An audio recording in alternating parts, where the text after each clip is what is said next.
हिंदी साहित्य में आज सुनेंगे अर्चना पैन्यूली की लिखी हुई कहानी वो उसे क्यों पसंद करती है। अर्चना पैन्यूली जी एक प्रतिभाशाली शिक्षिका, लेखिका तथा साहित्यकार हैं। आप हिंदी और अंग्रेजी दोनों भाषाओं में निरंतर लिखती हैं। प्रस्तुत है कहानी मेरी ज़ुबानी। मैं हूँ सीमा सिंह। बोरीवली लोकल ट्रेन में छत से लटकते कुंडे को पकड़े अतिथि के दिलो दिमाग में आवेगों का झंझावात मचा है। लेडीज़ फर्स्ट क्लास का डिब्बा होने के बावजूद भीड़ इस कदर है कि उसे खड़े होने की बित्ते भर की ही जगह मिल पाई है। अगल बगल औरतें सटी खड़ी हैं। उनके आपस में सटे हाथों से ये पता चलना मुश्किल सा हो रहा है कि कौन सा हाथ किसका है। दादर, माटुंगा रोड, माहिम, बांद्रा, खार, थोड़ी थोड़ी देर में ट्रेन रेंगते हुए हर एक स्टेशन पर क्रमशः रुकती। हुड़दंग सा मचाता हुआ औरतों का सैलाब उतरता और भिन भिन करता हुआ दूसरा सैलाब अंदर घुस जाता। ट्रेन एक झटका देकर दूसरे स्टेशन के लिए चलने लगी। यद्यपि अतिथि रोज ही ऐसे भीड़ भड़क्का में सफ़र करने की आदी है, किंतु आज उसे औरतों का यह सैलाब व कोलाहल बहुत ही अप्रिय लग रहा है। वो जल्दी से घर पहुंचकर नितांत एकांत में चले जाना चाहती है, जहां कोई ना हो, सिर्फ एक चुप्पी व शून्यता हो। ट्रेन के झटकों के साथ रह रहकर वो अपने इर्द गिर्द खड़ी औरतों से अनायासी टकराते जा रही है। संभवतः सभी औरतें उसी की तरह अपने अपने दफ्तर से लौट रही हैं, जहां वे रोज़ सुबह अपने घर के कई ज़रूरी कामों को छोड़कर जाती हैं कि घर की आमदनी में अपना भी कुछ सहयोग दे दें, ताकि महानगर के खर्चों को वहन कर लें। उसकी ही तरह सभी के कंधों पर बैग लटक रहे हैं और चेहरों पर एक गहरी थकान। लेकिन अतिथि के मस्तिष्क में एक उपद्रव भी चल रहा है। वो आज अपना रेजिग्नेशन लेटर बॉस की मेज पर पटक आई है। एडवर्टाइजिंग कंपनी का अपना 2.5 वर्ष पुराना व मोहक जॉब उसने छोड़ दिया है। कई कारण थे छोड़ने के। एक तो बहुत ही व्यस्तता थी। 30-40 हज़ार रुपये देकर ये कंपनियां समझती हैं कि उन्होंने लोगों को खरीद लिया है।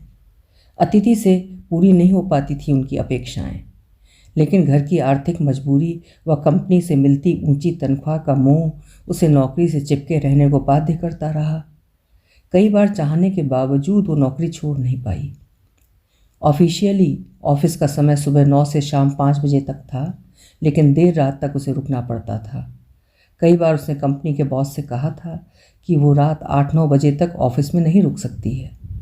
9 बजे ऑफिस से निकलकर रात 10 बजे तक वो घर पहुंचती है। स्नान, भोजन इत्यादि से निपट कर 12-1 बज जाता है बिस्तर में लेटने पर। सुबह 8 बजे फिर दफ्तर के लिए निकल पड़ना। ज़िंदगी बस ऑफिस व लोकल ट्रेन तक सिमट कर रह गई है। अपनी कोई व्यक्तिगत ज़िंदगी नहीं रह गई उसकी। इतना ही नहीं, कंपनी के काम से जब तब क्लाइंट्स से मिलने दूसरे शहरों में जाना। अभी पिछले ही सप्ताह वो 4 रोज़ के लिए नागपुर गई थी। आज फिर बॉस कल सुबह के लिए बेंगलोर चलने को कहने लगे। इस बार उसने स्वीकार नहीं किया, स्पष्ट इनकार कर दिया। इनकार बहस में बदला और बहस की परिणति त्यागपत्र। त्यागपत्र देने से पहले बॉस के साथ बड़ी घृणित व उग्र बहसबाजी हुई। उस कलह की वजह से अतिथि का मन विषाद से भरा है। साथ ही कई अन्य प्रश्न उसे बेचैन कर रहे हैं। वो जोश में रेजिग्नेशन लेटर बॉस की टेबल पर पटक तो आई है, लेकिन क्या वो जानती नहीं कि उसकी नौकरी उसके घर के लिए इतनी आवश्यक है। घर का एक एक खर्चा उसी की तनख्वाह से चलता है। उसके पति अनिल कुमार की नौकरी का तो कोई ठिकाना ही नहीं। आज एक कंपनी में सेल्स बॉय बनता है, 2 महीने बाद दूसरी कंपनी का प्रोडक्ट बेचने लगता है और तीसरे महीने बेकार बनकर घर बैठ जाता है। जब काम में रहता भी है तो घंटों के ही हिसाब से उसे वेतन मिलता है। इतना कम कि उसके भरोसे तो मकान के लिए लोन की किश्त भी नहीं चुकाई जा सकती। सब कुछ जानते बूझते हुए भी उसने कितने गुरूर से अपना रेजिग्नेशन लेटर बॉस के टेबल पर दे मारा। किसी दूसरी नौकरी का इंतज़ाम होने तक का भी धैर्य नहीं रखा। अब क्या होगा, कैसे होगा? दूसरी नौकरी क्या फटाक से मिल जाती है?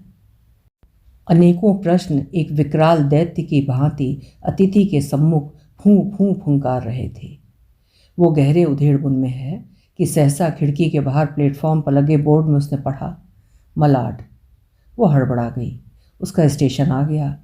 आगे खड़ी औरतों को जोर से खदेड़ते हुए वो एकदम से उतर गई। बड़ी जाड़ी औरत है, देखो तो कैसा धक्का मारकर चलती है, पीछे से एक औरत का स्वर गूंजा। अतिथि ने कोई ध्यान नहीं दिया। थके हारे कदमों से प्लेटफॉर्म की सीढ़ियां चढ़कर ऊपर ब्रिज पर आ गई। आहिस्ते आहिस्ते रेलवे का ब्रिज पार किया। बस स्टॉप पर आकर आशानगर को जाने वाली 343 बस का इंतजार करने लगी। लोहे की लगी मोटी रेलिंग में यूं ही उकड़ू होकर बैठ गई। सीधे खड़े रहने की ताकत ही नहीं रह गई है। बस पूरे 20 मिनट में आई। फिर वही लोगों का रेला, बेताब बस में घुसने के लिए। किसी तरह ताकत लगाकर वो लोगों को चीरते हुए बस में घुसी। अपनी प्रियदर्शनी सोसाइटी के पास वाले स्टॉप पर वो उतर गई। सोसाइटी के अंदर आते वक्त गेट पर खड़े गुरखे गेट कीपर ने उसे रोज की तरह सैल्यूट मारा। वो हमेशा उसके सैल्यूट का एक शिष्ट मुस्कान फेंक कर जवाब देती है, किंतु आज वो मधुर मुस्कान अपने चेहरे पर नहीं ला सकी। बस एक उदास उपेक्षित नज़र गुरखे पर डालकर आगे बढ़ गई। उसके चेहरे की इस असहज गंभीर भाव भंगिमा देखकर गुरखा सकुचा गया। अपनी ही सोच में डूबी अतिथि विंग 5 की ओर बढ़ी। लिफ्ट का दरवाज़ा खोलकर 7वां नंबर दबाया। सोसाइटी का ये फ्लैट भी उसकी एडवर्टाइजिंग कंपनी की नौकरी के दम पर लिया गया है। उसकी ऊंची तनख्वाह के कारण ही उसे कर्ज कंपनी से मकान के लिए अच्छा खासा ऋण मिला है। ऋण की किश्तें प्रतिमाह उसी के वेतन से निकल रही हैं। अब बिना किसी वेतन के ऋण की प्रतिमाह 3000 की किश्तें कैसे अदा की जाएगी? सोसाइटी के रख रखाव के लिए प्रतिमाह 700 रुपये कहाँ से दिए जाएंगे? और उनके घर के सारे खर्चे। ओ माँ! अतिथि सिहर उठी। लिफ्ट से निकलकर गलियारे से चलते हुए बेमन सी वो अपने दरवाजे के सामने खड़ी हो गई। कंधे पर बेतरतीब से झूल रहे बैग में चाबी टटोलने लगी। सोचने लगी कि पता नहीं अनिल ऑफिस से आया होगा या नहीं। अपने सेल्स बॉय के अटपटे काम में ना तो उसके ऑफिस जाने का कोई समय रहता है, ना वापस घर आने का। कई दफ़ा पूरा का पूरा दिन घर में बिता देता है। कहता है फ़ोन से काम चल जाता है। हे भगवान, फ़ोन का बिल तो वो भूल ही गई। जब देखो अनिल वो कॉर्डलेस फ़ोन लेकर नंबर घुमाता रहता है। जब से उसने उससे मोबाइल ख़रीद कर दिया है तो हर समय मोबाइल पर लगा रहता है। कभी अपनी नौकरी के जायज़ काम की वजह से, कभी यूं ही अपने सिरफिरे दोस्तों से फालतू की गुफ्तगू करने के लिए। उसने उससे कई बार आगाह किया कि फ़ोन का इतना अधिक इस्तेमाल मत किया करे, बिल बहुत ज़्यादा आता है, लेकिन वो कभी मानने से बाज नहीं आता। बैग से चाबी निकालकर अतिथि ने दरवाज़ा खोला। अकस्मात राव राव का शोर कान में गूंजा। ये क्या, ये शोर? वो तो आज घर में एक अपूर्व शांति, एक नीरवता चाहती है। उसका मन इस कदर उखड़ा हुआ है कि किसी तरह का शोर, कोई हो हल्ला उसे बर्दाश्त नहीं। भुनभुनाते हुए वो घर के सकरे गलियारे को पार कर बैठक में आ गई। चौखट पर ठिठक कर अंदर का नज़ारा देखने लगी। ये उसके ध्यान से उतर गया था कि आजकल इंडिया का क्रिकेट मैच चल रहा है। अनिल और उसके 4 दोस्त आंखें फाड़े टीवी के आगे जमे बैठे हैं। चाय के जूठे कप प्लेटें सोफे पर, मेज पर जगह जगह बेतरतीब से फैले हुए।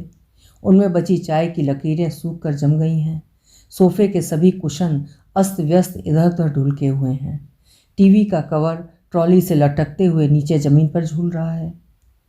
अनिल या तो आज अपने काम पर नहीं गया या फिर मैच देखने की वजह से काम से भागकर घर जल्दी आ गया।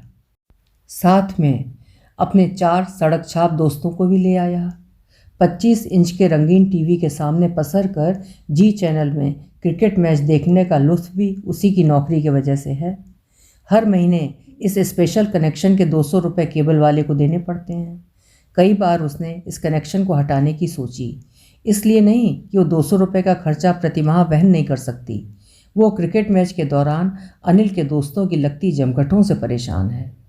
ले देकर 1.5 कमरे का तो घर है उनका। ये एक ड्राइंग रूम ही थोड़ा बड़ा और खुला है। दूसरे कमरे को तो पूरा कमरा कहना भी बेकार है। हर बार अनिल छोटे बच्चों की तरह जिद करके उसे कनेक्शन न हटाने से मनवा लेता है। अनिल ने एक सरसराती नज़र से उसे देखा। उसका पूरा ध्यान टीवी पर चलते मैच पर है। लापरवाही से एक संक्षिप्त वाक्य बोला, आ गई तुम? आंखें फिर स्क्रीन पर स्थिर हो गईं। उसके बाकी साथी भी स्क्रीन पर एक टक टकटकी लगाए बैठे हैं। अतिथि की तरफ किसी को देखने की फुर्सत नहीं है। अतिथि अपमानित महसूस करने लगी। साथ ही गुस्से से उसके सांसों का वेग बढ़ गया।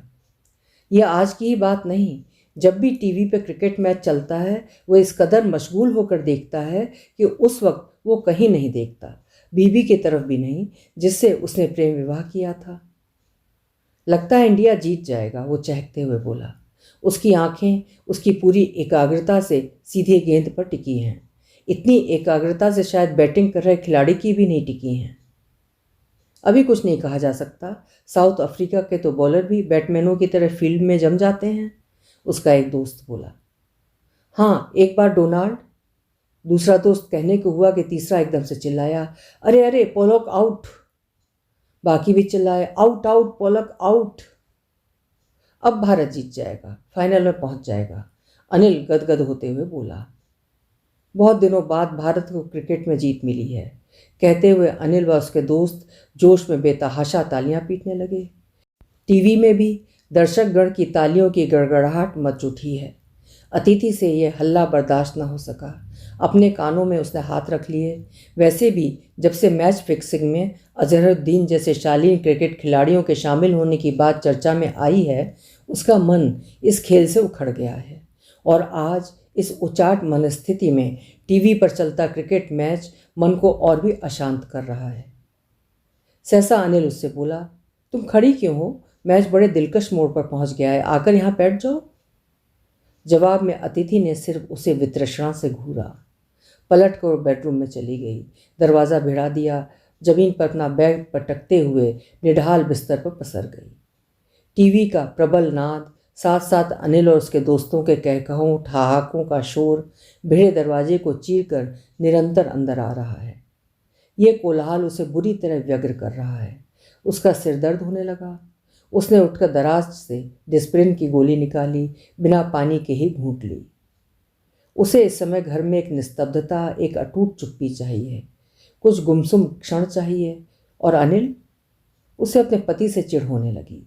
कितनी बार उसने उससे कहा था कि वो टीवी पर क्रिकेट मैच देखने के लिए अपने इन बेमतलब के दोस्तों को ना बुलाया करे। वे यहाँ आकर धरना देकर बैठ जाते हैं, उनके घर को हाईजैक कर लेते हैं। उनका पूरा घर उन लड़कों की तरह अस्त व्यस्त, बिखरा बिखरा सा लगने लग जाता है। मगर अनिल उसकी कोई भी झिड़की को कभी गंभीरता से नहीं लेता। दरअसल जिंदगी की किसी भी बात को अनिल ने गंभीरता से लेना नहीं सीखा। सरल बेबाक तरीके से ज़िंदगी बिताने की उसकी शैली है। अतिथि ने उससे अपने घर वालों के खिलाफ शादी की है। दोनों अंधेरी के भवन कॉलेज में साथ साथ पढ़ते थे। प्रथम वर्ष से ही वो दोनों एक दूसरे के प्रति अनुरक्त हो गए थे। 3 वर्षों तक उनका लव अफेयर चला था। बीएससी के बाद अतिथि बजाज इंस्टीट्यूट से एमबीए करने लगी और अनिल इधर उधर छोटी मोटी कंपनियों में छुटपुट नौकरी की तलाश करने लगा, लेकिन उनका अफेयर चलता रहा। एमबीए के बाद जब मुद्रा एडवर्टाइजिंग कंपनी में अतिथि की नौकरी लग गई तो उसने अपने घर वालों के सामने अनिल से अपनी शादी की बात रखी, सीधे व सधे शब्दों में। जैसा कि उसे शक था, उसके घर वालों ने कड़ा विरोध किया। कई कारण थे उनके विरोध के। अनिल का विजातीय होना, अपेक्षाकृत कम प्रतिष्ठित घर का होना जैसे आम मुद्दे तो थे ही, मगर अहम मुद्दा उनके ऐतराज़ का अनिल व अतिथि की प्रतिभाओं में असमानता का था। अतिथि अनिल से अधिक पढ़ी लिखी थी, एडवर्टाइजिंग कंपनी के मोहक जॉब में थी, उससे अधिक परिपक्व सुलझे विचारों की थी। अनिल उससे कम पढ़ा लिखा, बेहद साधारण व्यक्तित्व का, अस्थायी मामूली सी नौकरी पर। रोष में आकर अतिथि के घर वालों ने न जाने अनिल को कितनी हेय उपाधियों से अलंकृत किया था। फक्कड़, फकीर, 2 टके का आदमी, सड़क छाप। अतिथि उसके साथ शादी करके उनकी जगहसाई करेगी। अतिथि की सखियों ने भी आश्चर्य से उससे पूछा था, अनिल में ऐसी कौन सी विशेषताएं हैं जो वो उसे इतना पसंद करती है। सभी अचरज से पूछा करते थे, आखिर वो उसे इतना पसंद क्यों करती है। वो स्वयं नहीं जानती थी कि वो उसे इतना पसंद क्यों करती है। किसी का भी ऐतराज़, किसी का भी आश्चर्य उसे अपने फैसले से डगमगा नहीं पाया था। कोर्ट में जाकर उसने मजिस्ट्रेट के सामने अनिल से विवाह कर लिया और आजीवन उसके साथ ज़िंदगी बिताने की ठान ली। लेकिन विवाह के बाद उसे आभास हुआ कि ज़िंदगी का असली धरातल अति कठोर है। अनिल से उसकी शादी के लिए उसके घर वालों का विरोध गलत नहीं था। उसकी सखियों का आश्चर्य यूं ही नहीं था। वास्तव में मुंबई जैसी महानगरी में जिंदगी के निर्वाह के लिए अनिल जैसे फक्कड़ किस्म के युवक पर आश्रित नहीं हुआ जा सकता। उसी ने कमर कस ली थी अपनी गृहस्थी की गाड़ी खींचने के लिए। संयोग से उसके पास ऐसा जॉब था जो उसे बढ़िया वेतन दिला रहा था। उनके सभी खर्चों की पूर्ति आराम से हो रही थी। जिंदगी अच्छी ही तरह कट रही थी। लेकिन अब धड़ाम से दरवाज़ा खुला। अनिल चहकते हुए अंदर घुसा। उत्साहित स्वर में बोला, इंडिया जीत गया। बिना कोई प्रतिक्रिया व्यक्त किए अतिथि निरुत्साहित सी खामोश बैठी रही। अरे हद कर दी तुमने। मैं कह रहा हूँ कि इंडिया जीत गया, फाइनल में पहुँच गया है, और तुम हो कि कोई असर ही नहीं हो रहा है। अगर इंडिया जीत गया, फाइनल में पहुँच गया, तो मैं क्या करूँ? स्वर की उत्तेजना से अनिल सकपका गया। एकदम से बोला, भाई कुछ मत करो, कुछ मत करो। मैं तो खामख्वाह इसलिए बताने आ गया कि तुम खुश होगी। बहुत लंबे अरसे बाद इंडिया को क्रिकेट में जीत मिली है। कह कर वो कमरे से बाहर जाने लगा। रुको, अतिथि चीखी। वो ठिठक गया। मुझे तुमसे कुछ कहना है। कहो। ऐसे नहीं, पहले यहाँ मेरे पास आकर इत्मीनान से बैठो। अतिथि बेड पर अपना हाथ मारते हुए बोली। अरे, मैन ऑफ द मैच घोषित होने वाला है, तेंदुलकर को मिलेगा। उसने बड़ी धांसू बैटिंग की है। अनिल कमरे से लगभग बाहर भागते हुए बोला। बंद करो ये बकवास, अतिथि चीखी।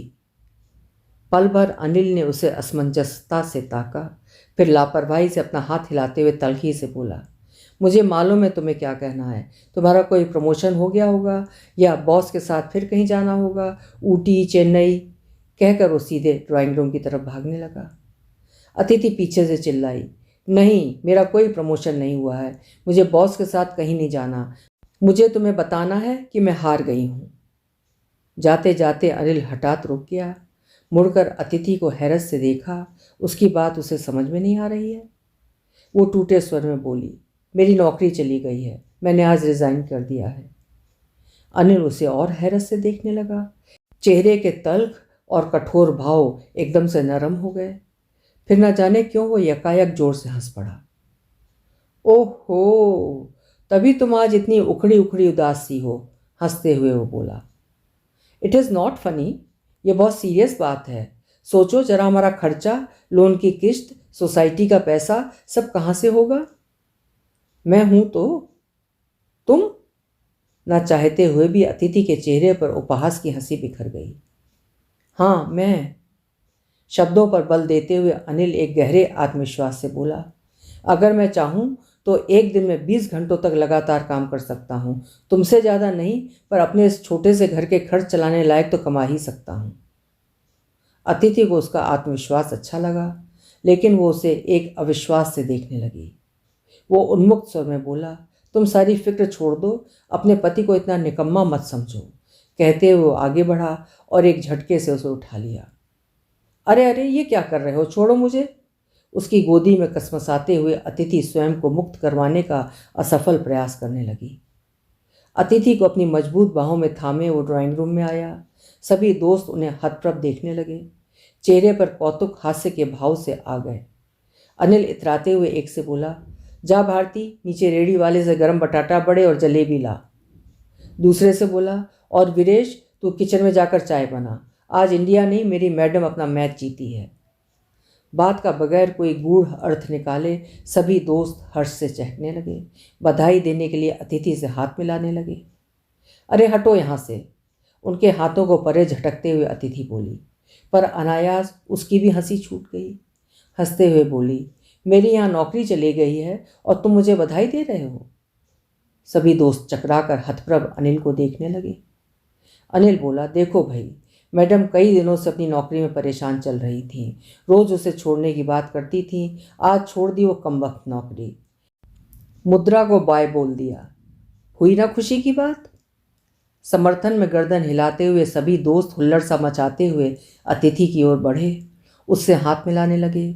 सहज ही अतिथि के हाथ भी आगे बढ़ गए। एक बोला, नौकरी की क्या कमी, एक छोड़ो 1000 मिलती हैं। दूसरा बोला, मुंबई तो अपनी ऐसी है, अगर आदमी ठान कर सुबह नौकरी ढूंढने निकल जाए, शाम को 4 हाथ में लेकर लौटता है। तीसरा बोला, मुझे हारना ज़्यादा अच्छा लगता है, हार कर ही आदमी को अपनी सही पहचान आती है। चौथा बोला, हाँ यार, हर समय खुशी खुशी ही अच्छी थोड़ी होती है, कभी हार का भी मज़ा चखना चाहिए। और असली हारना तो तभी होता है जब आदमी दोबारा जीतने की ख्वाहिश छोड़ दे। मैं तो अभी अतिथि मैडम को इस हारने वाली जीत की खुशी में कड़कदार चाय पिलाता हूँ। तू जाकर भारती तब तक बटाटा बड़ा और जलेबी लेकर आ। This is a positive problem. क्या मालूम अतिथि मैडम की किस्मत में कोई दूसरी अच्छी नौकरी लिखी है। वो सभी अनिल के दोस्त निहायत ही मामूली लड़के हैं, लेकिन उनकी बातें अतिथि को इस वक्त एक विश्वास, एक ताकत दे रही हैं। अपने सेल्स बॉय के काम में लोकल ट्रेन में सुबह से शाम एक छोर से दूसरे छोर रास्तों की धूल छांटने के साथ साथ वे ज़िंदगी की भी धूल छांटते हैं। ज़िंदगी को इतने करीब से जीते हैं कि उसके छोटे छोटे सुख व दुखों से परे हो जाते हैं। ये छोटे मामूली लोग ज़िंदगी को शायद ज़्यादा बेहतर समझते हैं। अतिथि को दिलासा देते हुए शायद वे स्वयं इस सच्चाई से अनजान थे कि उनकी बातें कितनी गूढ़ हैं। एक दोस्त किचन में चाय बनाने के लिए घुस गया, दूसरा नीचे रेहड़ी वाले से बटाटा बड़े खरीदने चला गया। दो दोस्त अतिथि के पास बैठकर उसे हंसाने का प्रयत्न करने लगे। अतिथि मैडम, जरा बताओ कि फ़िक्र कैसे की जाती है। अच्छा, परेशान होने की एक्टिंग करो। नहीं, ये बताओ कि मुसीबत के समय इंसान का चेहरा टेढ़ा होकर कैसा हो जाता है। कहकर वो दोस्त स्वयं का चेहरा टेढ़ा करने लगा। उनकी बेसिर पैर की बातों व हास्य मुद्राओं से अतिथि उन्मुक्त हंसने लगी। उनका स्नेही व्यवहार उसे गुदगुदाने लगा। वो भूल ही गई कि आज उसकी नौकरी छूटी है और इस वक्त उसे चिंताग्रस्त रहना चाहिए। अनिल एक हल्की मुस्कुराहट से कुछ पलों तक उसे उन्मुक्त हंसते ताकता रहा। फिर रैक पर जाकर उसने दराज से कुछ पेपर्स निकाले। अतिथि के पास जाकर संकोच से उसने वे पेपर्स उसकी ओर बढ़ाए। क्या है? वो बोली। थोड़ा रुककर वो झिझकते हुए बोला, तुम्हारे लिए विज्ञापनों की कुछ कटिंग है। दरअसल इस नौकरी में तुम्हारा मिजाज देखकर मुझे बहुत पहले ही आभास हो गया था कि तुम इस नौकरी में ज़्यादा देर टिकने वाली नहीं। मैंने न्यूज़पेपरों से विज्ञापनों की तुम्हारे लिए कटिंग काटनी शुरू कर दी थी। अतिथि ने सीधे उसके हाथों को पकड़ लिया। भावुक स्वर में बोली, ओ अनिल, तुम मुझे कितना जानते हो? इतना तो शायद मैं अपने को नहीं पहचानती।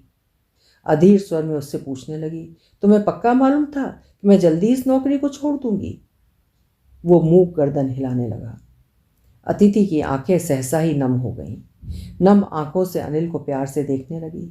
एक दोस्त झट से कंप्यूटर की ओर बढ़ा, स्विच ऑन करते हुए बोला, लो अतिथि मैडम, जब तक आपके लिए चाय बनती है फटाफट कंप्यूटर पर 2-3 अर्जियाँ टाइप कर डालो, मैं आज ही पोस्ट कर दूंगा।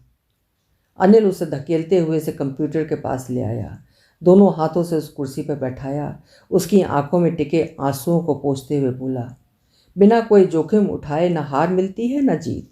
जो छूट चुका है उसके बारे में सोचकर दुखी मत हो, जो आने वाला है सिर्फ उसके बारे में सोचो। जो कुछ होता है अच्छे के लिए होता है। अतिथि एक नए साहस से भर गई। मुस्कुराकर एक पल उसने अनिल को देखा, फिर पलटकर कंप्यूटर की स्क्रीन पर नई नौकरी के लिए एप्लीकेशन टाइप करने लगी। अनिल उसके पीछे खड़े होकर स्क्रीन पर टाइप होती एप्लीकेशन को मूक पढ़ने लगा। जिंदगी की हर बात को अनिल बड़ी सरलता से लेता है। जिंदगी के हर रूप को वो पसंद करता है। जिंदगी के प्रति उसका ये विश्वास, मुसीबतों में उसकी ये सकारात्मक धारणा अतिथि को एक स्फूर्ति, एक अज्ञात शक्ति से भरा करती है। इसलिए वो उसे पसंद करती है। अभी आप सुन रहे थे अर्चना पैन्यूली जी की लिखी हुई एक सकारात्मक कहानी, वो उसे क्यों पसंद करती है। उम्मीद है कहानी आपको ज़रूर पसंद आई होगी। कल फिर मिलेंगे। हिंदी का श्रेष्ठ साहित्य सुनते रहने के लिए मेरे चैनल्स को सब्सक्राइब जरूर करिए। कहानी पसंद आई है तो लाइक भी करिए और अपने साहित्य प्रेमी मित्रों को साझा भी करिए। बहुत बहुत धन्यवाद।